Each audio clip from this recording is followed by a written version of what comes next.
St. Mark's Academy had stood for over a century, its aged bricks and creaking floors whispering secrets to those willing to listen. But among the many rooms in the sprawling school, room number 333 was the most infamous.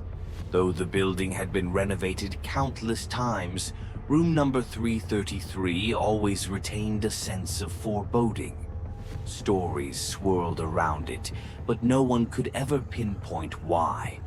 The legend started with Miss Evelyn Harper, a young teacher with a passion for helping struggling students. She believed no child should ever feel lost or defeated. Evelyn had made it her mission to offer extra classes after school in room number 333, staying late to ensure that every student had the support they needed. She was beloved by her students, and many credited her with their academic success. One rainy evening, as Miss Harper was driving home, her car skidded off the road. She never made it home that night, and the news of her death shook the school. Her students were devastated, and the grief hung heavily in the hallways. A week after her death, strange things began happening in room number 333. The chalkboard was found covered in notes that no one remembered writing. Pages of textbooks were mysteriously marked with corrections, and graded papers appeared with Miss Harper's distinctive red ink, even though the room had been locked up for the night. It was a senior student named Sarah who first encountered something beyond the usual eerie occurrences. Sarah had been struggling with algebra, and she had been one of Miss Harper's most frequent after-school visitors. Feeling overwhelmed by her upcoming exams, Sarah slipped into room number 333 one afternoon to study, hoping to feel some of the comforting energy she remembered from Miss Harper's lessons. The classroom was empty and silent, but as Sarah worked through the math problems, she began to feel a cold draft, despite the windows being tightly shut. A chill ran down her spine, but she shook it off, attributing it to nerves. As she continued to struggle with a particularly tough equation, a gentle voice whispered in her ear, "Try the formula for solving quadratic equations." Sarah froze. She recognized the voice. It was Miss Harper's. But that was impossible. Turning slowly, she saw a faint outline of a figure standing near the blackboard. It was Miss Harper, her form translucent but unmistakable. Her kind smile was the same as it had been in life. "Don't be afraid," Miss Harper said softly. "I'm here to help." Despite her fear, Sarah found herself calming down. She glanced back at the equation and followed the advice.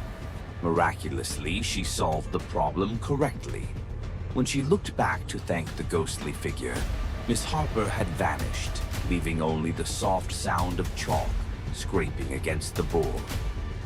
Sarah fled the room in shock, but the next day she found her notebook filled with solutions to all the problems she had been struggling with, written in the same neat handwriting she remembered from Miss Harper. Word of the encounter spread quickly, and soon more students began sneaking into room number 333 for help. Each time they would leave with better grades and a story of Miss Harper's ghost assisting them. As the years passed, the legend of Miss Harper grew. Students continued to visit room number 333, especially before exams, hoping for her spectral assistance. Teachers, too, began to accept the ghostly presence. Some even claimed to have felt a calming hand on their shoulder when they were overwhelmed with paperwork, a reminder that Miss Harper was still watching over the school. But there was one night when the haunting took a darker turn. A new teacher, Mr. Blake, who didn't believe in ghosts, was assigned to room number 333. He dismissed the stories as childish nonsense. On his first night staying late to grade papers, the lights began to flicker. Annoyed, he ignored the malfunction, but then the temperature in the room dropped sharply. Mr. Blake felt an icy gust, and then the door slammed shut, trapping him inside. The chalk on the board started to move by itself, writing words in large, frantic strokes. "You don't belong here." Panicking, Mr. Blake tried to open the door, but it wouldn't budge.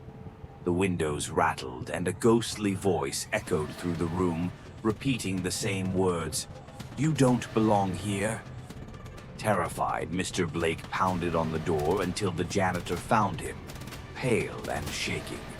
He never stayed late in room number 333 again. After that incident, the school administration quietly decided to leave the room empty, turning it into a storage space. But students still whispered that Miss Harper's spirit lingered, waiting for the next person who truly needed her help. To this day, room number 333 remains locked, its secrets sealed behind its door. But for those brave enough to sneak inside, the legend persists. Miss Harper is still there, waiting to lend a hand, as she always did in life.